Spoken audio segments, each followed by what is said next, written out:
Beautiful. And we have a special guest, as always, for Know Your Enemy. This man is a former defensive tackle for the Jacksonville Jaguars and Houston Texans. He now works for Sports Talk 610 in Houston. Mr. Seth Payne. Seth, how are you doing tonight? I'm good as I can be. Watching the Texans struggle through their first two games. I'm probably not as good as you guys are right now, but I'm happy to be here. Yeah, like right off the top, you guys must have pissed someone off at the schedule makers, getting the Chiefs, the Ravens, and the Steelers are arguably the top three teams in the AFC.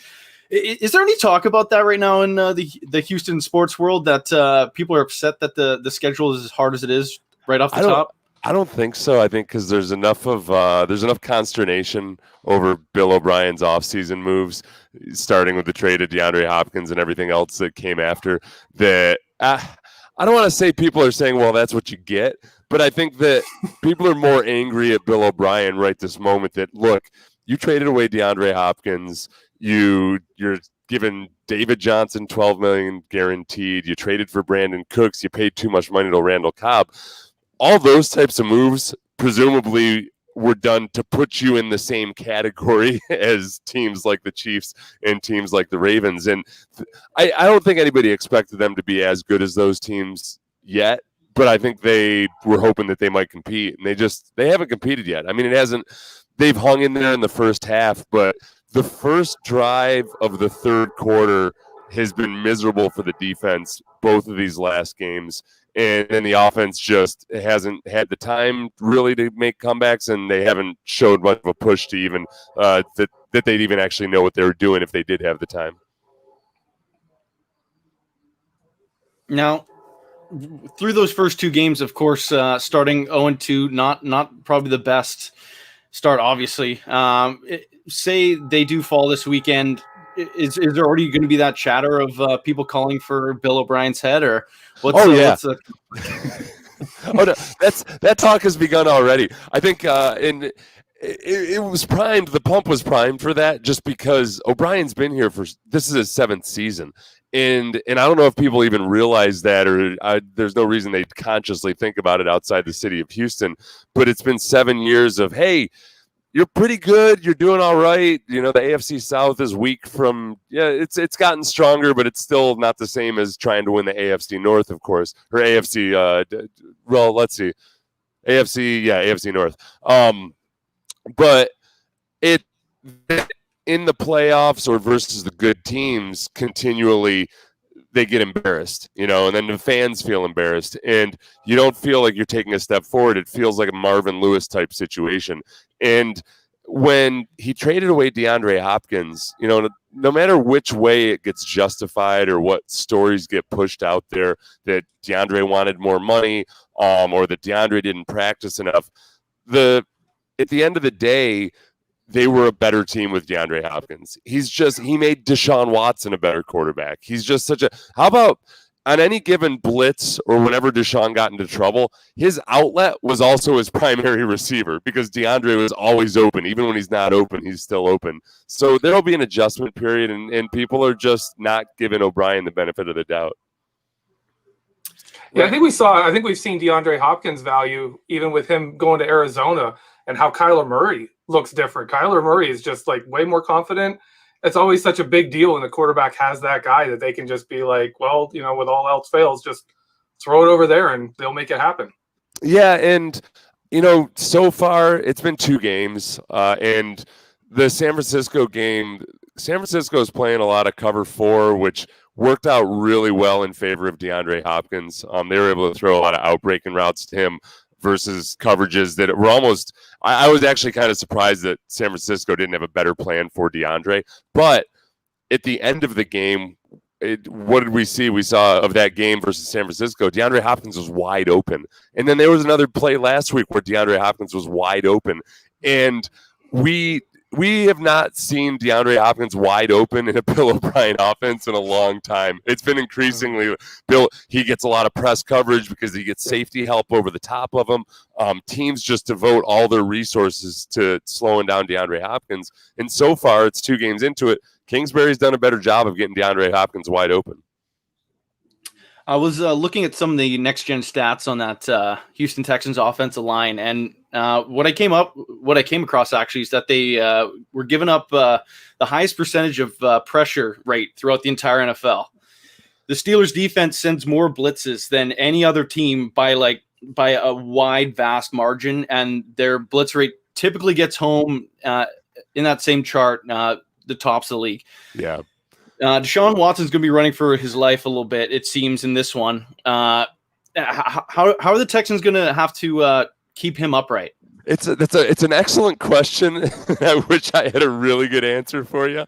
And we talked about, we were talking about the Steelers a lot last week, just when we were getting ready for the Ravens, because you look at the pass rush stats from last year, and both those teams, the Ravens would lead in either hurries or hits, where the Steelers were leading in sacks.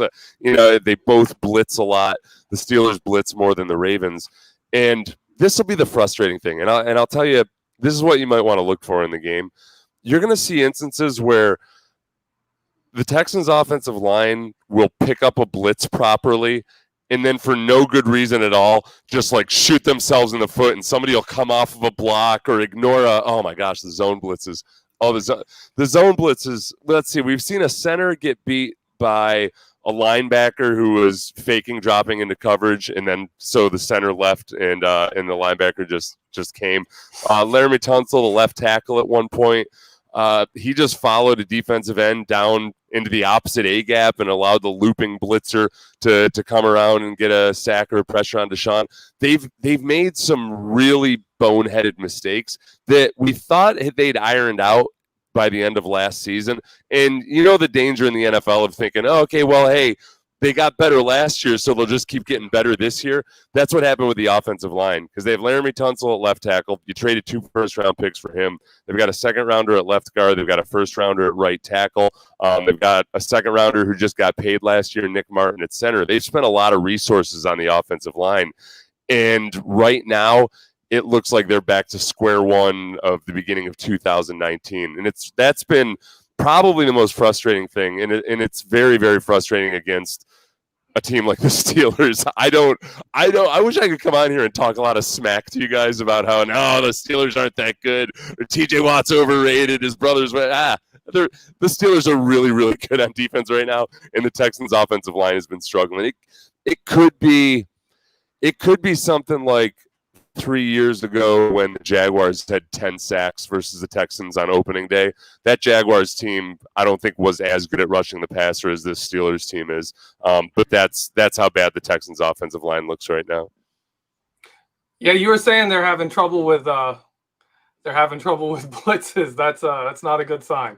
Well, no, and it's not even blitzes. Sometimes it's just games, just simple TE stunts or ET stunts. TE is where the tackle goes. I know you guys know this, but for your listeners, where the tackle goes first, the end loops around. Simple things like that, where it's just a 4-man rush.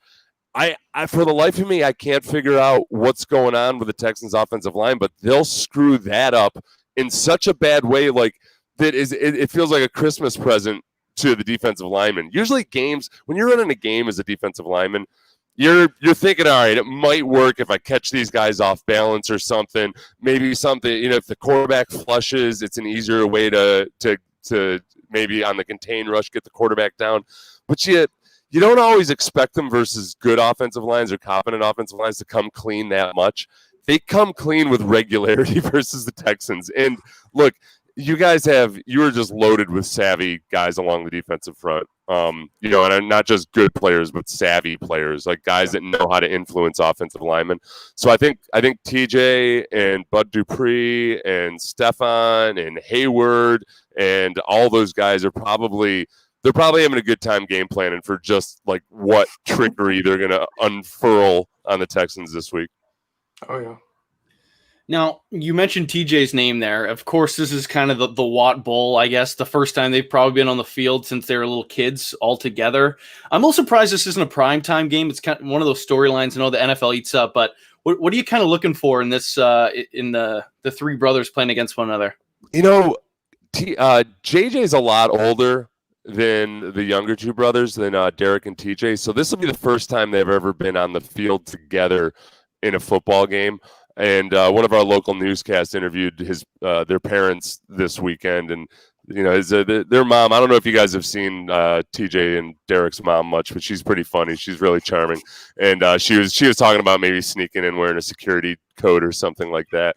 I probably, like, as a parent, I think I'd probably prefer not to be there for this. But JJ obviously is 4 or 5 years older than those two.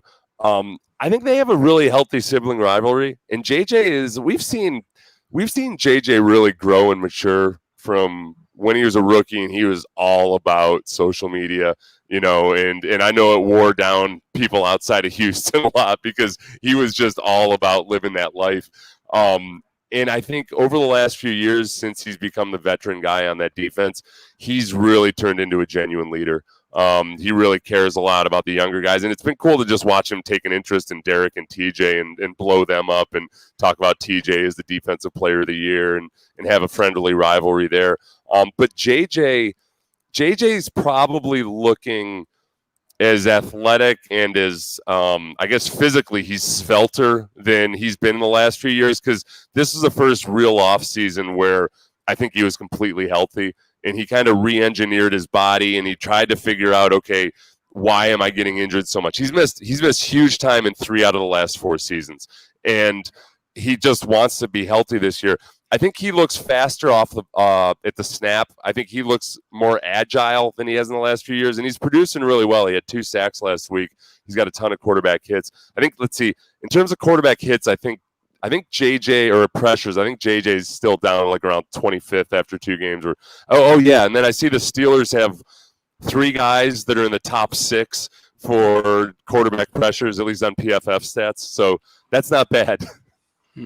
How big do you think facing his brothers is going to be to JJ Watt? Do you think that's something that's going to get him motivated? Are we going to see JJ Watt try to single-handedly beat his brothers in this game?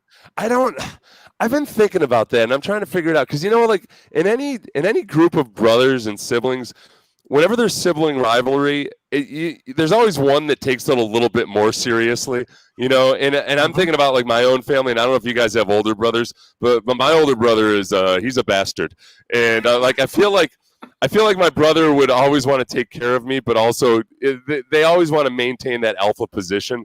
So I think maybe JJ, even though he probably would never admit it, JJ might have the most. He might feel like he has the most to prove in this. Earlier, you talked obviously of DeAndre Hopkins, a big trade. David Johnson's coming back from the other side. I really liked what we kind of saw out of him that first half against the Chiefs. I haven't really specifically watched him a whole lot after that, but what does he kind of mean in this team? And is he kind of returning that 2017, 2016 form? He's shown flashes of it in the first game versus the Chiefs. When I watched the game at first live, my first thought was, all right, the Chiefs are trying to take away the deep ball, and they're not playing a whole lot of 8 in the box. And I think maybe some of those big runs at the time, I thought maybe they were not gifts, but they were easier to come by. And he actually he had some nice runs into 8-man boxes when I went back and watched it the second time. And I think in that first game versus the Chiefs, he showed that certain pop and explosiveness and that ability to break tackles that you saw in 2016. Last week versus the Ravens was a bit tougher. And I think a lot of it was as much on the offensive line as it was on David Johnson. That Ravens front is just very, very solid versus the run. And they did a good job. Really mucking it up for him. So he's somewhere. So far, I would say he's better than he's been the last couple of years. I think he's got a chip on his shoulder, and that's something that, going back to when he was getting recruited out of high school, and Iowa didn't recruit him, in his own state, it put a chip on his shoulder, and then he had a great college career. And then he went to Arizona, and he had a little bit of a chip on his shoulder, and then he has that great 2016 season. And I think he might be one of those guys that's kind of motivated by that. And you guys know it, that trade for DeAndre Hopkins, the people weren't just upset that they traded away DeAndre Hopkins. They were upset that they traded DeAndre Hopkins and got back a running back who's got $12 million guaranteed and hasn't looked like he's deserved it. So we'll see. I'd say he's 1-1 so far. He had a really good performance in week 1, kind of disappointing last week. I think Steeler fans remember him most for the Arizona game last year, where he caught a touchdown over Terrell Edmonds. Oh yeah, they got the most fans still have their hackles up for Terrell Edmonds because of that one. But he has actually done well against the Steelers, and Duke Johnson, his backup, is a very similar player who also has been a very reliable player when he faces the Steelers. And this season, Melvin Gordon had a touchdown. Saquon Barkley had a big play out of the backfield. Do you think that the offensive game plan where they've kind of gotten both running backs, all their running backs are receivers, has that really shown that it's working out for Houston? Do you think that's developed, or is that still growing? I think it's going to be a work in progress. They traded for Duke Johnson last year, and we never saw him really used as a receiver as much as we'd like. They really do want to do more of that, and especially I think to take some of the heat off Deshaun. And part of it's on Deshaun too. Sometimes Deshaun is so greedy in a good way for downfield action, because he throws a beautiful deep ball. He's got a lot of speed out there, and he wants to push the ball downfield. Sometimes he stays on his reads too long, or he's still trying to make a big play when he needs to check down. So the check downs are one part of it. And then I think in the swing, the screen game, the short passing game to running backs and tight ends, he's made progress there. He used to hold on to the ball all the time. Now he's got more judgment about when to hold on to the ball, when to go to the easy short route. And he's getting rid of it on rhythm more quickly. So I think you're going to see a lot of that. In the first game when Duke Johnson was healthy, we saw several snaps of both Duke and David Johnson in the backfield. So that's something you want to watch for. And they ran some interesting stuff out of that. They're going to try to use deception with that and try to get as much speed on the field as possible.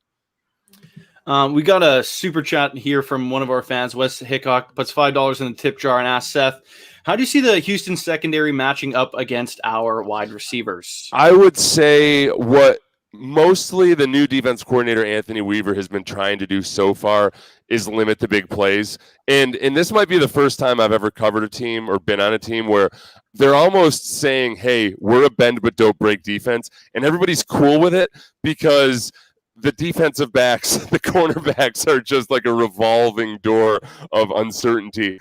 And I think Anthony's been doing a really good job of playing more zone this year. He's trying not to expose those guys too much in too many man-to-man situations. Bradley Roby's the guy that will probably get a big chunk of time on Juju Smith-Schuster. He's the guy that's best in man coverage for them.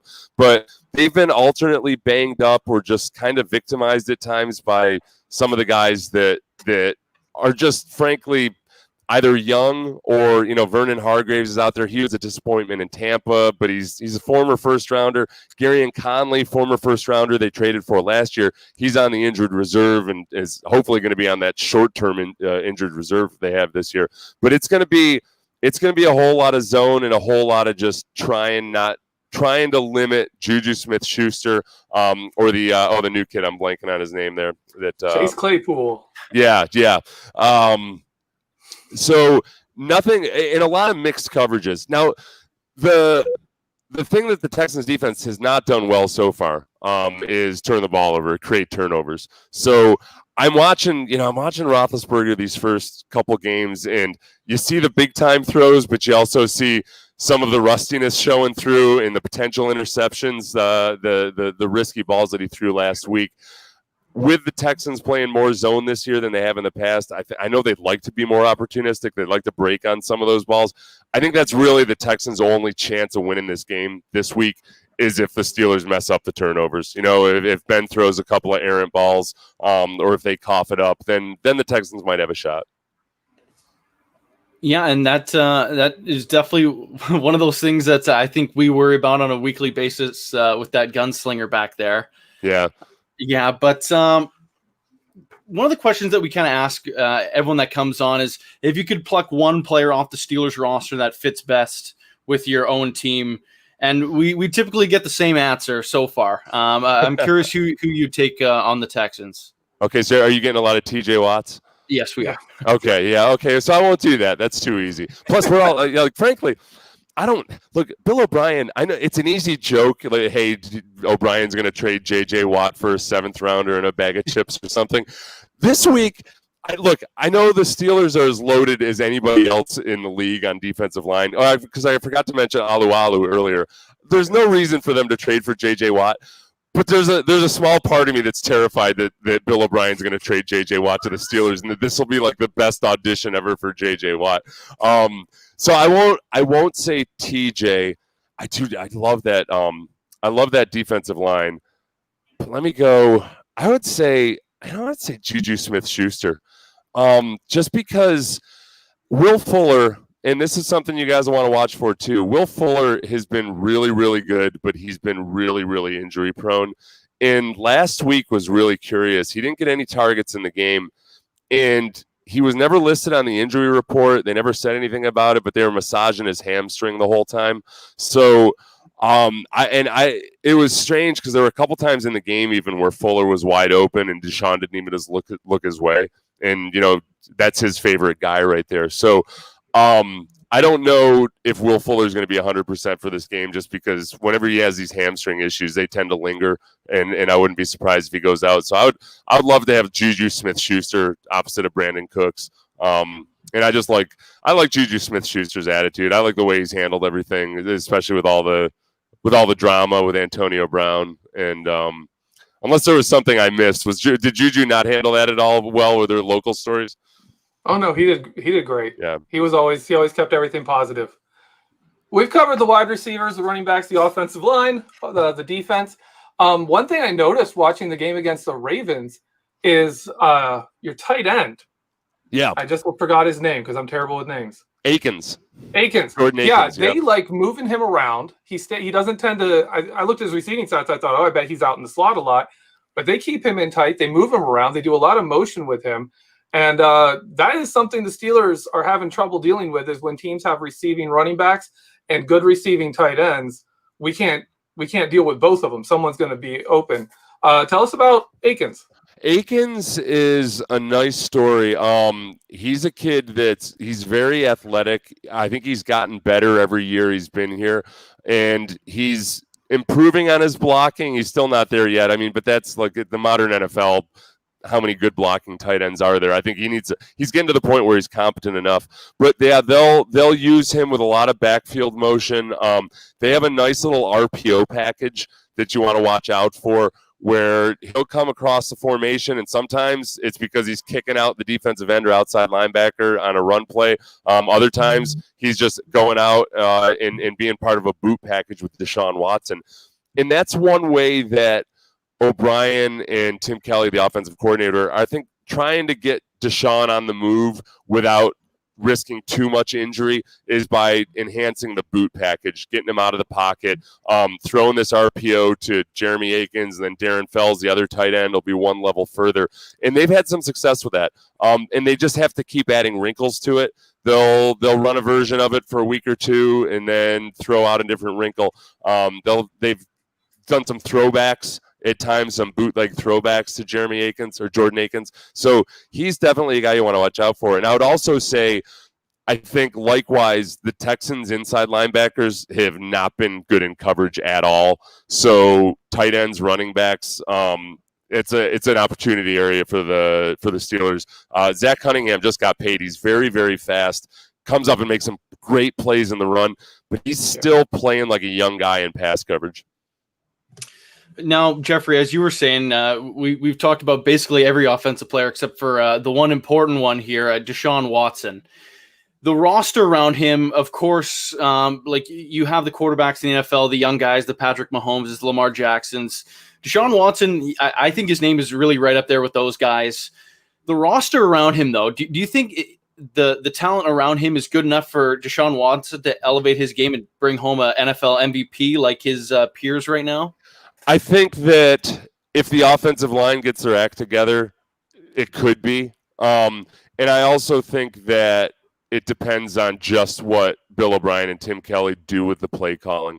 I think there's a perception around the league that they haven't gotten the most out of Deshaun Watson, and I think that's fair. And I think Sometimes it's Deshaun Watson himself because he's still a young quarterback. And I kind of look at the timeline of Russell Wilson and try to check Deshaun Watson against Russell Wilson, because Russell Wilson, it took him a few years to really make that transition into being a genuine professional NFL quarterback that would do all the stuff pre-snap, that would make all the adjustments, that would read coverages as well as he does now. And I think Deshaun is getting there. I think that he really understands the concepts. He understands what defenses are trying to do to him. He's had some really bad games. I think the biggest difference between him last year and a few of the other top quarterbacks was Deshaun's bad games were really bad. And when teams like the Panthers showed stuff and kind of muddied the picture for him, he didn't respond well to it. He rebounded from each of those games really well, and I think he learned lessons. So I think this is a pivotal year for him. He's got to get some protection. He used to be responsible for a lot of his sacks and a lot of his hits. It's not the case as much anymore. There's just quick pressure in the backfield. And what I really worry about is there's starting to be those moments where, man, did he have to pull the ball down that early? That guy, that defensive end was coming free, but he could have stuck in there a little bit longer. So I worry that he might be getting skittish.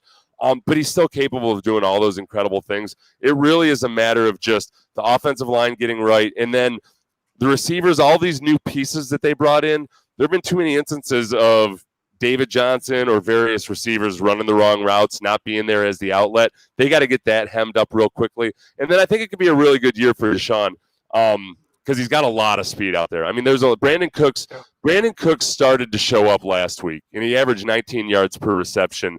If they can just hold the line a little bit longer and allow Brandon Cooks to get free, then they could start putting up some crooked numbers. Awesome. I have two more questions before we'll let you get out of here. I'm sure Geoffrey probably has another as well. If I could steal the first one here, how are the Texans winning this game? Okay. It would be with a lot of turnovers, like we said, it doesn't have to be ridiculous, but I think that the Steelers, I can see, even in just, especially the first half of last week's game, you can see where Ben isn't quite there yet. I mean, he can make the throws, but he's not doing it consistently.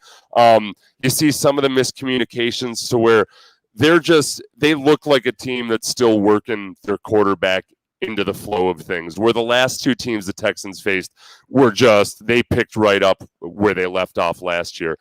So there's that. The other side is offensively, I think that they're going to have to hit some shot plays. And there are some instances in the Ravens game last week where they used max protection. The Texans used max protection, and they picked up a blitz, and one guy got beaten pass protection. Brandon Cooks would have been wide open downfield for an easy touchdown, but just a guy got physically blitzed, physically dominated on a blitz. If they can reverse that and just have one guy not get beat on some of these shot plays, I think they could have an opportunity there. So I'd say they got to be +2 in the turnover margin. And if Deshaun Watson hits 2 shot plays, then they got a shot at winning this game. It's going to take some big games or big plays. Geoffrey, do you got anything else? No, I'll defer to you. I know we're short on time here. I got a couple more minutes, but yeah, go for it. Well, but before we get out of here, I'd love to know your game prediction, your final score prediction on this one. Okay, this would be the first one. As I was thinking through this earlier, I'm going to say that the Texans defense, despite the points allowed, they've actually done a better job than it might look on the box score, given the tools they have to work with. So I don't think it's going to be as high scoring a game as all Texans fans fear that it will be. But I don't think the offense is going to be able to get much moving against the Steelers. If the Texans win this game, it might end up being the variety of the 2002 Texans victory, where the Texans had, I think it was it 47 yards of offense, and the Texans won the game? Right. Yeah, we had a bunch of turnovers. Were you on that team? I was on that team. That was one of the weirdest games I've ever played in. shout out to the two kids in the visitors warm-up end zone who were some of the best hecklers that I've ever heard. They spent like 10 minutes just dogging me and like a few other guys on the defensive line, and it was good quality stuff. It was like really hard not to just bust out laughing. So if they happen to be listening today, they're probably like 45 years old with kids and everything. It's going to be that kind of game where it's a whole bunch of turnovers for points potentially. So I will say that's if they're going to compete. I'll say Steelers 27, Texans 21. Not too shabby. I think Geoffrey and I will get our points predictions in the second half. Seth, thank you so much for your time. We really appreciate it. And again, just thank you. This was a lot of fun. Hey, my pleasure, man. I'll tell you honestly. I'll kiss up at the end instead of at the beginning. I played for the Jaguars, back in the old AFC Central, so we played the Steelers twice a year. And that was always my favorite place to play. It's just like you go into Heinz Field, and the coolest thing about it is that it's all football. Like it feels like you're playing in a cold northeastern city, like where the people know their sports and it's an intense environment. And it's just really, I grew up in Rochester, New York. So I was, and relatively in the area, and just really respect the fan base, and just have a great time of it on Sunday, guys. That's awesome. Right. Thank you so much again. My pleasure. Thank you. That is Seth Payne, ladies and gentlemen, 10-year NFL veteran. Not really every day that you get to talk to a guy that's been in the league for 10 years. That being said, we are going to flip over to the second part of this conversation. So if you're listening on the podcast platform, make sure to flip over for more content on Know Your Enemy. Ladies and gentlemen, this is still Behind the Steel Curtain. I'm your deputy editor, Michael Beck. Joined as always by Geoffrey Benedict. First part of our show, we talked to Seth Payne. I believe he spent 5 years in the Jags. Or it might have been 4 years in the Jags and then 5 years in. No, I have this backward. No, I got it right, because the Texans weren't a team until he got there. But yeah, so 10-year NFL veteran. That was a fun conversation. What did you think of Seth, Geoffrey? No, he was a fantastic guest. That was a great interview. He has so much great content. There's so much to talk about. I hate only having 30 minutes, because I'm pretty sure he must have played in both Three Rivers and Heinz Field. If I had another question, I would have asked him what it was like, the difference between playing in those two facilities. But next time. Yep. So throwing it straight to you, what are you most looking forward to in this game? Well, he talked. Oh my goodness! When he was talking about their trouble picking up blitzes, and then he talked specifically about their trouble picking up stunts. That's big, because the Steelers stunt more than pretty much anyone. They run more tackle end stunts than pretty much anyone, especially on our right side with Bud Dupree and Cam Hayward. Their stunts, I've written about it in my Bud Dupree stuff. Their stunts are wicked. And they are brutal. Bud Dupree came free on a stunt. That's when he got the strip sack that knocked Drew Lock out of the game. That was on a stunt. So they're absolutely brutal. And when he talks about people getting by in ways that don't make sense, we have seen plays where Bud Dupree just goes in to jam the guard and hits him hard enough that Bud Dupree comes free. Like he comes in, hits the guard, gets the guard, because he'll start a speed rush up the side. The tackle starts dropping back. The guard tries to engage Cameron Hayward to take away that bull rush, and Bud Dupree's actually able to hit the guard straight on from the side. And on those, he'll often be able to just hit him, peel off, and go after the quarterback. If they're able to get those kind of rushes going, this game could be really ugly. Like it could get bad, because that's like everything he described as their weaknesses in pass protection is the Steelers' strengths. Yeah, and when we look at the other side of the ball for the Houston Texans, they have a few wide receivers that, if you looked at that receiving core about 4 years ago with the guys they got on there, I would tell you I am absolutely petrified. They all seem like over the hill kind of type players, but which of those guys kind of scare you in this one? I think what he talked about. I'm terrible with names. Brandon Cooks, Will Fuller, because Deshaun Watson likes him. Like, he has that connection with Deshaun Watson.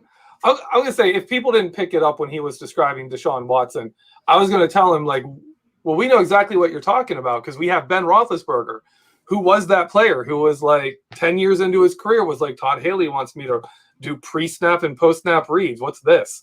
You know, like I run around and I throw the football deep. That's what I do.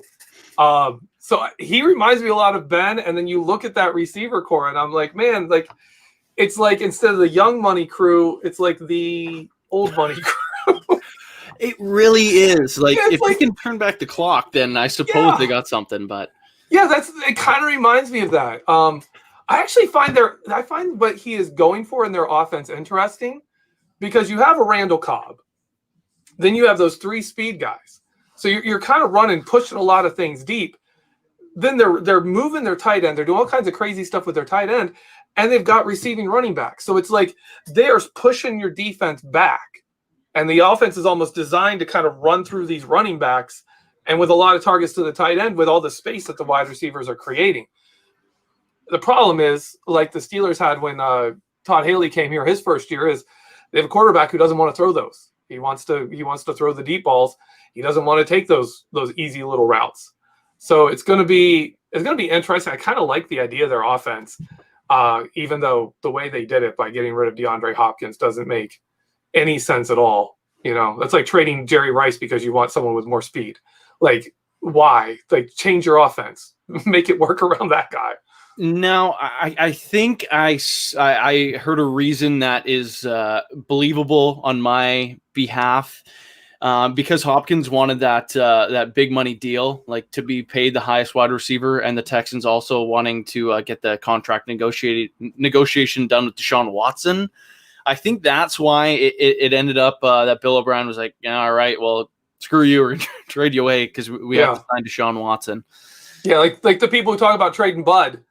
Yeah. You know, and it's like, you know what, maybe we should just keep him for this year and let him go. But, you know, if you're a person looking at the future and saying we're not there yet, you might say, you know, why are we holding on to Deshaun, to Hopkins when we're not going to do it next year? You know, let's get what we can for him and rebuild. Yeah, and I think that's kind of the way that that was brought about. Speaking of Deshaun Watson, though, we asked Seth whether or not we thought he'd be a future MVP in this league. I'm curious to know your thoughts on that. Is Deshaun Watson one of those guys? He could be. But like, I love the comparison. He's kind of like a Ben Roethlisberger. He's going to be one of those guys that flies under the radar. He's not going to be a Peyton Manning type, like a Patrick Mahomes, who's just the entire offense is based on his arm, or a Lamar Jackson, who, all the highlight plays are him. All the highlight plays in that offense are him. Deshaun's not going to be that guy. He's going to be a guy who makes mistakes. He's going to be a guy who makes great throws, but he's not going to have those ridiculous efficiency numbers that are all the rage right now in the NFL for MVPs. I would see him more likely to be like a Super Bowl MVP than an NFL MVP, which frankly I'd rather have if I'm a fan. Yeah. Rings over everything. I think that's what everyone would agree with, but just saying it is strange hypothetical that say this game becomes like a shootout, high scoring affair. Can Ben Roethlisberger hang with these young guys if it came down to going throw for throw with Deshaun Watson and the other young quarterbacks this league? I think he can, mostly because of his receiver core. I think if you get into a shootout and your defense is getting tired, the Steelers have you. The Steelers will have your number. All of a sudden Deontay Johnson is breaking a short pass for a big gain, and then you're going to slip and Claypool is going to get deep on you. You're going to have a bad mismatch on James Washington. You can just throw it to him. Stuff like that will happen. I actually have an interesting note that I want to bring in here. If the game is a shootout, if the Texans are getting up this field, they're scoring, our defense is like, we don't know what we're doing. We suddenly forgot how to play football. Houston, this is one of the interesting stats I came by. Houston only has 3 touchbacks and 8 kicks, and they are one of the shortest kickoff teams in the NFL. They're one of the lesser kickoff teams in the NFL. And the Steelers are the second, according to Football Outsiders. Right now, we're number 2 in kick returns for kick return efficiency. And we've been looking at like Ray McLeod. He's gotten close a couple of times to breaking one. But if this game actually becomes a higher scoring affair where we're seeing kickoffs, where we're seeing a lot of punts and kickoffs, that could be a factor. Ray McLeod could break one. If the game's going the way we want and the the Texans have 2 kickoffs all game, then probably not. But if they're getting 4 or 5 kickoffs, we might see one. We might see some big runs. I tell you what, I think I would virtually guarantee Ray is going to take one back to the house this year. He's just been too electric for it not to happen. Like, unless the Steelers are just completely shutting teams out each and every weekend, there's just that one opening kickoff that they get. I suppose that's the universe. It doesn't happen. But I kind of take it back to the Steelers receivers here, specifically Chase Claypool and Eric Ebron. I feel like the Texans don't have the guys that can match up with those two. Of course, Chase Claypool, I think the stat on PFF today was that when Ben Roethlisberger targeted him, he had a passer rating of 158.3, which is the perfect passer rating. And then in Mike Tomlin's press conference today is that when he was asked about Eric Ebron's target numbers, he said basically to stay tuned.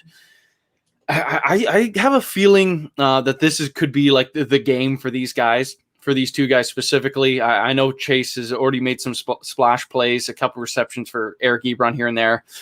Do you think there's any or how the Texans, I guess, would try to defend them? Just because I don't see how it's going to work. Well, the Texans have used multiple safeties, but really they don't have the people. They don't have the people to match that, especially with Chase Claypool. I mean, Justin Reed is solid, but he's older. He's never been like that speed to the edge. And Houston does like to play a lot of deep zone. So I could see a game where they're just like, we're going to sit back. We're going to take our lumps. We're going to let you drive down the field, but we're not going to give you a deep shot to Chase Claypool. Like, we will flat out double him on the outside with that safety deep and keep the cornerback with him. And, like a cover 4, but the guy up front is a corner who drops back too. They can do all kinds of things like that and stop him. But that opens it up for Ebron. Like, I could see one of them. I don't think you'll see really a game where both of them are going off. That's not likely. But for one of them, I think this could be the week. And for me, I'm leaning towards Ebron. Like he said, they don't have the linebackers. Their strategy is to play off the ball and try to prevent big plays because they know they don't have the talent to run with everybody. So they have to play back. They have to play off. And I think we could see this be a game where Ebron or a James Conner. We saw what he did against San Diego last year. We could see a game where James Conner just gets all the dump offs in the world and tears up the entire game. Right. Now, I want to load this up. Tom Vallejo asking about, I believe, Kevin Dotson here, if he can handle J.J. Watt. The thing coming out of practice today, David DeCastro in a knee brace, but he's a full participant in practice. Is there any worry here with DeCastro likely making his season debut against one of the greatest defensive players in the history of this game? Yeah, there is. This is one of my key worries. Like, if this game, like he was saying, if this game goes bad, they win the turnover margin. To me, if this game goes bad, it's J.J. Watt looks better than he has in years. If you want to get a little afraid, go back and watch that Baltimore Ravens game and look what J.J. Watt was doing to the Ravens. He was a beast.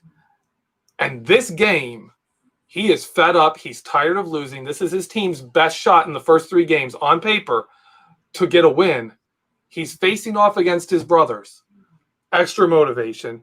And he's facing either David DeCastro in a knee brace, first game back, from not just from missing the first 2 weeks, but missing a lot of training camp. He's been missing practices. He's missed part of training camp. He has missed a lot of time. His first game back, or Kevin Dotson in his second ever start.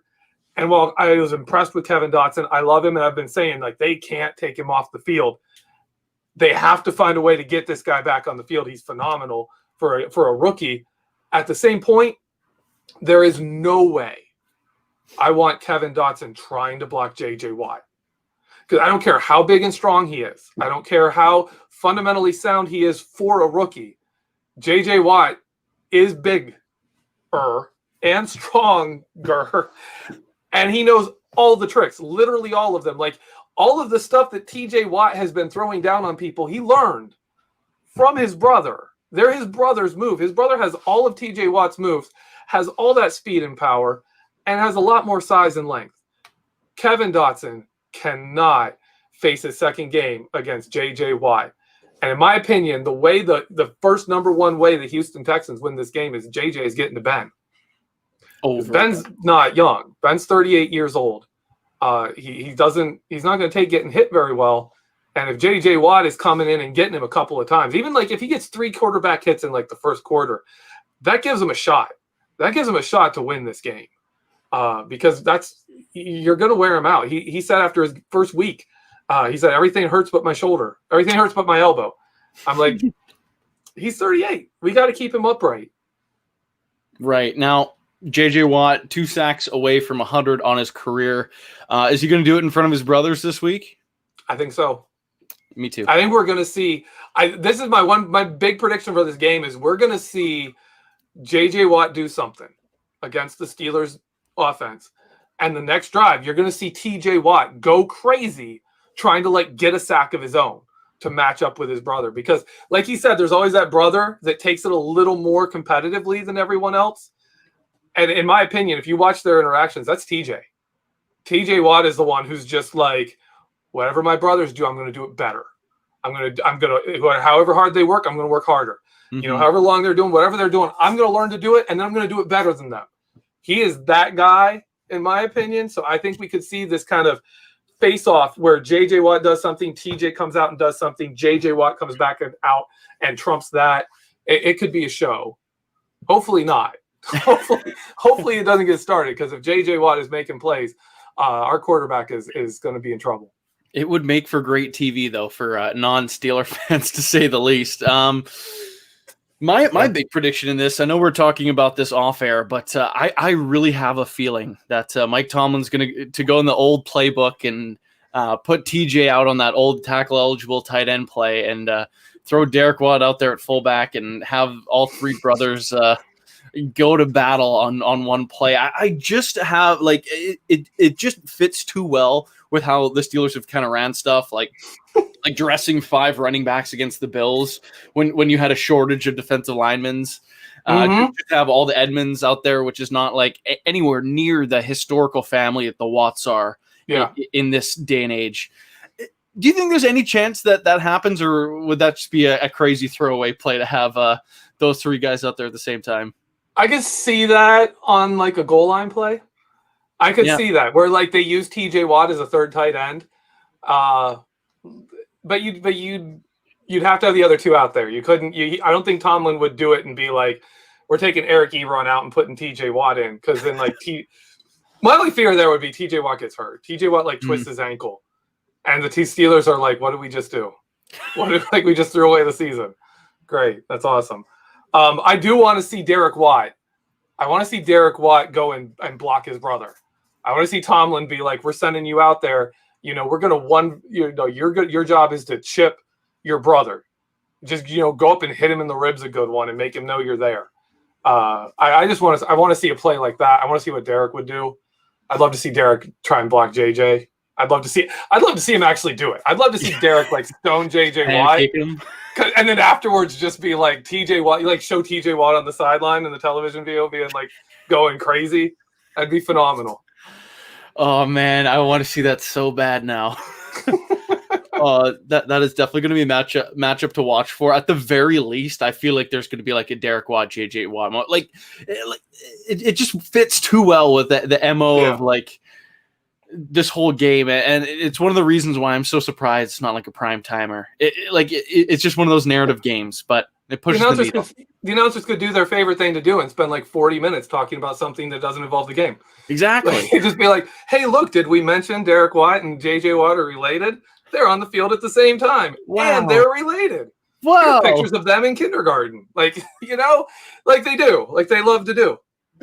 They really do, and I'm sure we'll still get a lot of that, but not to the level of those NBC Sunday Nighters where they'll pull out every picture that the brothers didn't even know they had. But getting more back to the real game stuff, I'm curious to know your big X factors in this one. Well, my biggest, I got one more thing I cover before that. Sure. A big thing I'm looking forward to this game. The Houston Texans like to stretch the field. I think this is the game. The Steelers have talked about it. We're not going to blitz heavy every game. I think this game, you see more of a throwback to 2019 defense. I think you're going to see some of their creative cover 3 packages. I think you're going to see some cover 4 packages. I think you're going to see Minka sliding down. I think you're going to see Cam Sutton deep. I think you're going to see all 3 cornerbacks deep and both the safeties up. I think you're going to see the stuff that we threw down last year when this secondary was a nightmare to deal with. And I think we're going to see that this game because it fits. It fits so well in a game where they have 3 deep threats and they've got running backs that come out.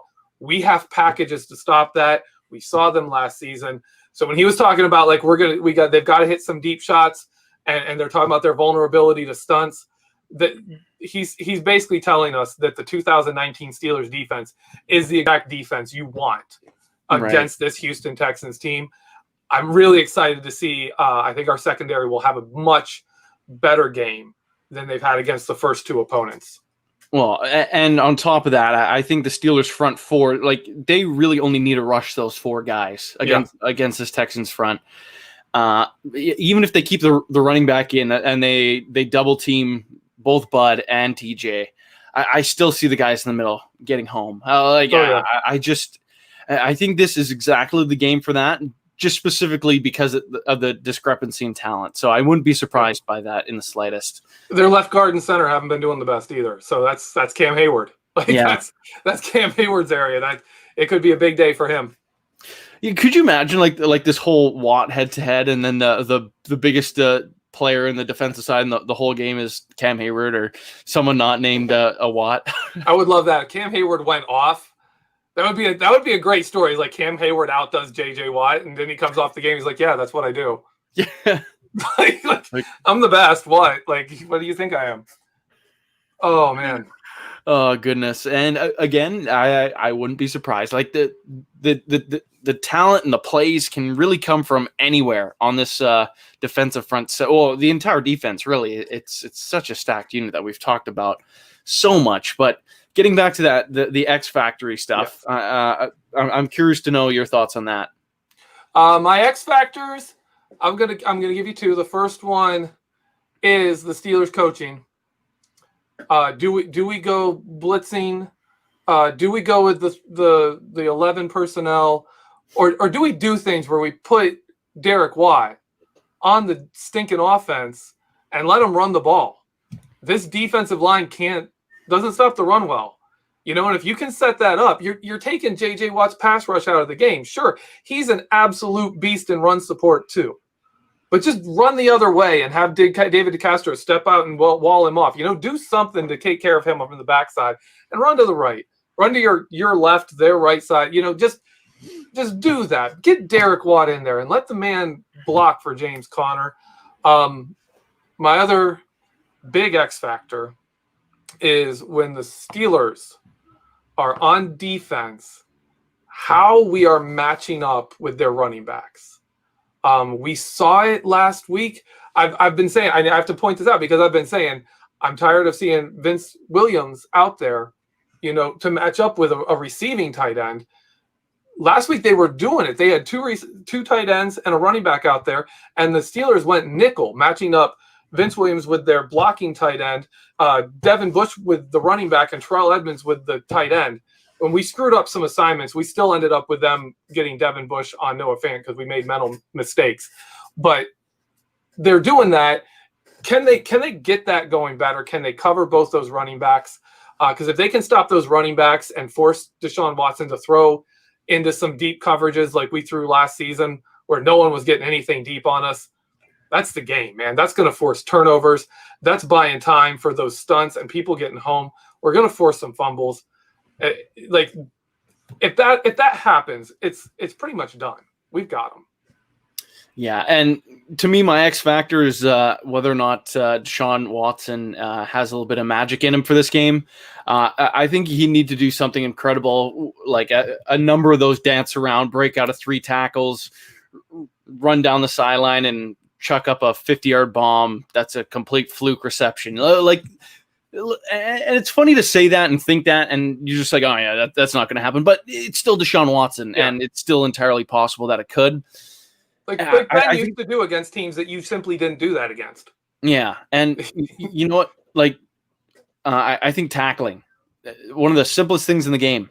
They got to wrap up and just get him down. There's a couple times that Jeff Driscoll and Drew Lock were breaking out of stuff, and you just can't let that happen, especially at this level, really.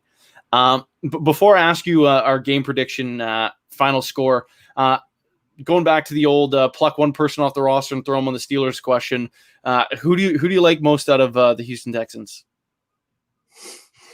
I'm gonna not get myself in trouble. I'm gonna say JJ Watt. We'll use him as I don't know where we'll put him. We'll use 6 linemen. I don't know. We'll put him on there somewhere. My real answer would be Deshaun Watson. Yeah, I'd take Deshaun Watson and just be like, "Hey Ben, really had a great run. But have you considered getting out of here yet?" Because I think Deshaun Watson is that kind of a guy. I think he's that level of player. Yeah, I feel like if he had more talent around him, I think he'd be viewed a little more highly amongst the rest of the NFL. But yeah, no, Deshaun Watson would be my pick too.